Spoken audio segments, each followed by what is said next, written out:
Hi guys, JT here. Today I'm bringing you some information on 10 games in Fanatical's Fusion Bundle of May 2026. To help you answer the question, should you buy it? By using links in the description below, you'll gain access to this bundle and support the channel in the process. Before I begin, I'd like to thank you the viewers for watching my videos. I hope they're helpful. Most importantly, knowing that you're watching it means the world. Anyway, let's get into this.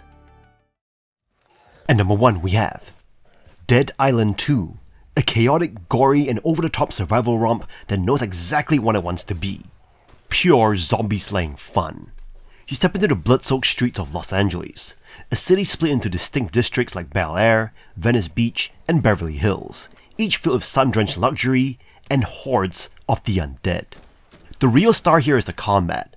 Swinging golf clubs, electrifying pipes, or drop-kicking zombies into pools of fire feels absurdly satisfying. The gore system is disturbingly detailed, letting you dismember, melt, and pulverize the undead in ways that make every fight gleefully brutal. While exploration reveals intricate environments, side content often boils down to resource hunting and crafting weapon upgrades that quickly become redundant. The loot cycle can feel excessive, and puzzles that hint at deeper mechanics rarely go anywhere. Still, the world shines when you run into bizarre side characters straight out of GTA's playbook, from washed-up celebrities to influencers chasing clout in the apocalypse. The story is breezy and often very dumb, leaning into Hollywood satire before veering off into standard survival beats. But Dead Island 2 doesn't need narrative weight. It thrives on its campy tone, slapstick violence, and the freedom to cause utter carnage. Guns are available, but melee and environmental kills are where the game really flexes its creativity. At the end of the day, this is not the thoughtful zombie epic some might want. It is messy, silly, and disposable. But if you want to smash skulls with style, you'll have a blast. At number 2 we have Sker Ritual, a fast-paced round-based zombie survival FPS where you team up or go solo against swarms of horrifying enemies called the Quiet Ones. Set on Sker Island in an alternate 1914, you fight to disrupt a supernatural broadcast, upgrade steampunk weaponry, and wield divine Celtic powers known as miracles. You will instantly recognize the Call of Duty Zombies inspiration, but with a dark, folk horror twist. Between waves, you explore eerie maps packed with Easter eggs, optional objectives, and a mysterious upgrade booth run by the Laughing Policeman. The gunplay is not groundbreaking. Some weapons feel lifted straight from COD, with altered names, but satisfying miracle upgrades, quirky enemy elites, and tactical variety keep it engaging. You can play solo or up to 4 players, and the difficulty scales based on team size. The devs even let you change difficulty mid-run, which adds welcome flexibility. The visuals mix grit with steampunk flair, and the game leans more into arcade-style fun than pure terror. That said, Sker Ritual is not without flaws. Mouse input issues and a lack of polish in animations and gun feedback may turn off hardcore shooter fans. Cosmetics are also limited, and progression feels a little grindy. Still, it is not pay to win. Cosmetics are cosmetics, and the Sker Pass is refreshingly pressure-free. If you've been craving a co-op zombie mode without COD's baggage or price tag, this is a strong indie alternative. Just don't expect the same level of refinement. At its core, Sker Ritual is loud, chaotic, and addictively fun. At number 3 we have Moonstone Island, a charming blend of farming, creature collecting, and strategic card battling set in a vibrant pixel art world. Drawing inspiration from classics like Stardew Valley and Pokemon, it offers you a chance to become an alchemist in training, explore lush islands, tame adorable spirits, and dive into dungeon adventures, all while mastering a unique deck building system. As you traverse the skies on a broomstick or balloon, the island's diverse personalities and stunning retro-inspired visuals immerse you in a world bursting with color and creativity. The spirit collecting mechanic is where the game shines, as tamed creatures grant you magical cards for battles. Each card represents unique abilities and buffs, adding layers of strategy to every encounter. Whether exploring dungeons or tending crops, the card-based systems keep gameplay dynamic and engaging. The game also includes a romance feature, allowing you to build relationships with quirky NPCs through conversations and gifts. While charming, this aspect feels less fleshed out compared to the robust creature collecting and farming mechanics. However, the sheer volume of activities, Deck building, creature leveling, farming, and crafting can be overwhelming, especially with a loosely defined questline. Minor bugs, occasional lag, and short soundtracks can disrupt the experience, though the responsive development team actively addresses these issues. Despite its technical hiccups, Moonstone Island is a delightful indie gem. Its combination of cozy farming and innovative combat offers a fresh twist on the genre, perfect for casual exploration or strategic deck building. It's a must-try. And number 4 we have Virtual Rides 3 Funfair Simulator, a colorful, detailed carnival simulation where you design, control, and ride over 15 unique attractions in a fully explorable 12-acre fairground. You're not just a visitor, you're the showman. You can customize rides with different colors, lights, effects, and decorations to create your own dream fairground. The game lets you take full control from the operator's booth, adjusting speed, lighting, and music to entertain the crowds. You can even grab a virtual microphone and hype up the guests with your own calls, adding to the carnival atmosphere. When night falls, the lighting system transforms the fairground into a spectacle of lasers, strobes, and colorful effects. The rides themselves look fantastic, with accurate physics and smooth animations that make first-person ride experiences thrilling. For even more immersive experience, you can play in VR using an HTC Vive or Oculus Rift. Virtual Rides 3 is primarily a sandbox experience with no fixed campaigns nor goals. That means you're free to experiment, fine-tune your attractions, and enjoy the park at your own pace. However, the lack of interaction with visitors or deeper management systems may leave you wanting more if you prefer structured gameplay. Performance is generally good, though some players report occasional glitches or awkward camera angles when using the control panels. Still, if you love carnival rides and want the freedom to build and control them, Virtual Ride 3 delivers a fun and relaxing simulation. And number 5 we have Terraformers. Terraformers immerses you in the challenging role of overseeing the colonization and terraforming of Mars, blending strategy, resource management, and narrative depth. The game transports players to the Red Planet, tasking them with navigating the complexities of planetary exploration and development. The game offers a rich variety of scenarios, allowing you to tailor your Mars expedition according to different objectives. Whether focusing on resource extraction to support Earth or striving for Martian independence, Terraformers provides ample opportunities for strategic decision-making. One notable aspect of Terraformers is its integration of leader mechanics, where each leader brings a unique set of abilities and bonuses, adding depth to gameplay and narrative immersion. As you cycle through leaders, their backstories and abilities influence your approach to city building, resource management, and terraforming efforts. However, Terraformers doesn't neatly fit into traditional city building or resource management genres, offering a dynamic blend of mechanics instead. Each turn presents you with a range of projects, from city infrastructure to terraforming initiatives, demanding careful resource allocation and strategic planning. The game's presentation, though lacking in some aspects, such as city animations, features well-crafted artwork and a solid soundtrack that complements the futuristic theme. Despite occasional randomness in card draws and repetition in leader abilities, Terraformers delivers an engaging gameplay that keeps you hooked with its one more turn appeal.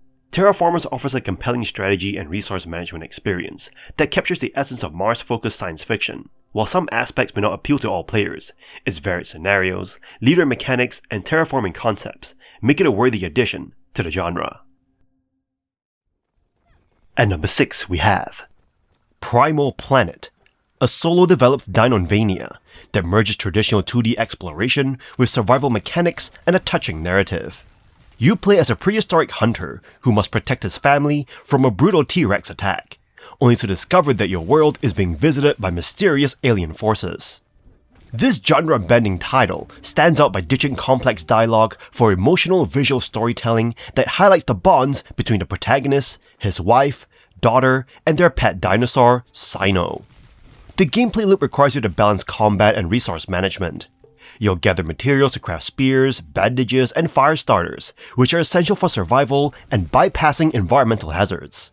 While the combat is relatively forgiving and lacks traditional boss fights, the dense biomes are packed with diverse wildlife that makes the world feel like a living ecosystem. You can even enjoy the journey with a friend via local co-op, where the second player takes control of their nimble dinosaur companion. Visually, you're treated to masterful pixel art with impressive depth and parallax effects. The sound design further immerses you, using tribal drums and realistic jungle ambience to heighten the prehistoric atmosphere. Although the map system can be cumbersome and the middle section of the story occasionally loses momentum, the sense of discovery remains strong. You'll find yourself constantly intrigued by the sci-fi twists and a surprisingly deep skill tree. If you appreciate a less hand-holdy experience and love dinosaurs, Primal Planet offers a charming, unique adventure you shouldn't miss. At number 7 we have Deadlink, a fusion of first-person shooter games with roguelike elements. You are the first ever recruit into the experimental Deadlink project for the corporate security agency. Not wanting to go through the courts that will cost them millions, the agency took it upon themselves to send you to thwart the schemes of the most powerful corporations in the world, with good old murder. Rather than controlling a human, you're nearly linked to empty combat shells. If your combat shell gets destroyed, the connection is lost and all that remains is the tokens or credits that you have collected. The game features brutal and hectic gameplay that makes it hard to put down. The more you progress, the bigger your weapons become and the more rewarding the game will be. Of course, this is at the cost of your enemies becoming increasingly more powerful and more aggressive. You have access to permanent and temporary upgrades, with permanent upgrades giving you a boost of strength, resilience, and speed, while temporary upgrades only being available while you're linked to the shell. The world is also procedurally generated, making each playthrough unique. You can also manipulate your surroundings, allowing you to jump to extreme heights, blow up explosives, and get an advantage. You can unlock classes that come with different strengths and weaknesses that will also change the way you play the game. Unique challenges become available to you as you play the game to improve your loot and make each playthrough worthwhile. Deadlink is tough, enjoyable, and addictive, and at the same time feels wonderfully casual. This game is great for those who are into heart-thumping, fast-paced action roguelike games. At number 8 we have Amnesia, The Bunker, a first-person horror game that thrusts you into a claustrophobic World War I bunker, forcing you to outwit a terrifying beast while managing scarce resources. The game places you in the boots of Henry Clement, a French soldier who must navigate through dark labyrinthine corridors to survive. The bunker transforms Amnesia's familiar sense of dread into an immersive sim experience, reminiscent of Alien Isolation. Instead of merely running and hiding, you're now planning your every move, rationing fuel for the generator, and scrounging for supplies to keep the lights on and the creature at bay. Every sound you make, whether cranking a flashlight or smashing a door, heightens the risk of the monster's imminent arrival. Yet, stealthy alternatives, like finding hidden vents or using cinder blocks to quietly break locks, add a strategic layer that keeps you on edge.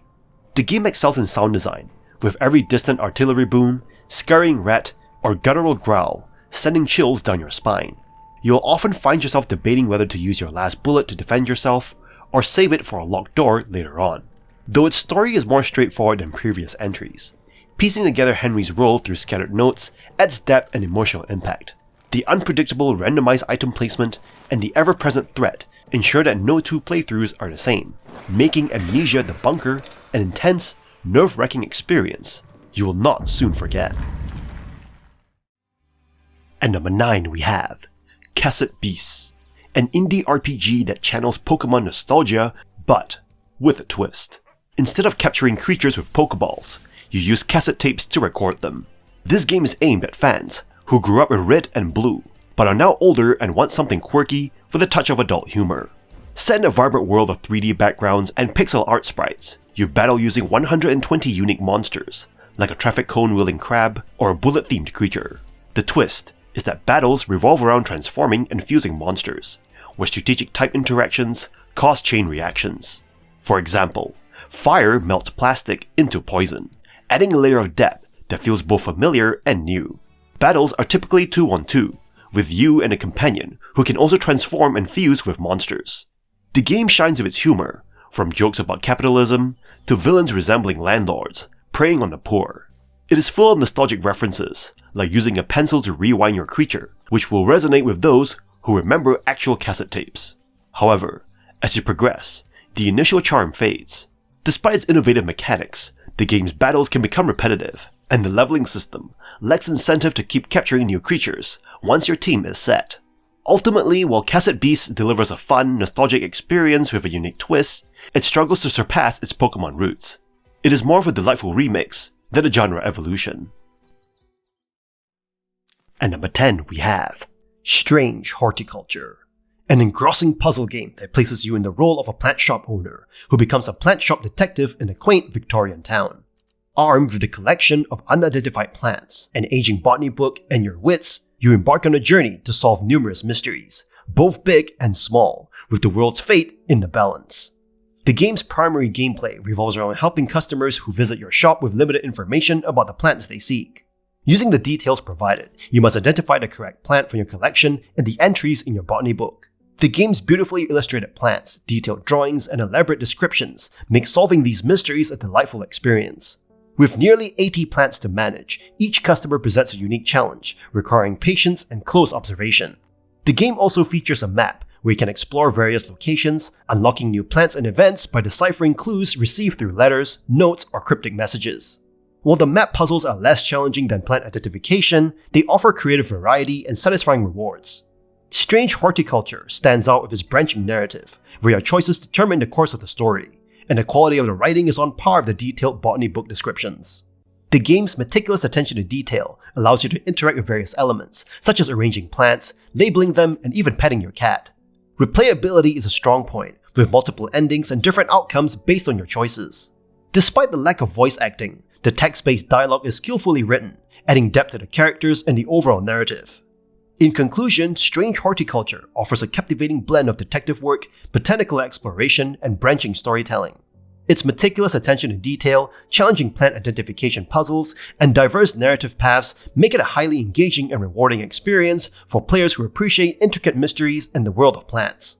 Whether you save or doom the world, you'll find yourself immersed in the role of a dedicated plant detective. And that's all for this bundle. This bundle is a straight up mixed bag for the squad. On one side, Fanatical cooked with bangers like Cassette Beasts, Dead Island 2, and Amnesia the Bunker. But for $11.49 to $19.39, the pricing feels like a massive microtransaction trap. Most of the titles are old loot previously dropped in Humble Choice or free on Epic. If you're a total newbie, it's an easy level up. For veteran grinders, skip this raid. In any case, I hope you enjoyed today's video, and if this video was helpful, feel free to leave a like and subscribe, and maybe consider buying the channel a coffee. From the bottom of my heart, thank you for watching, and I'll see you guys in the next video.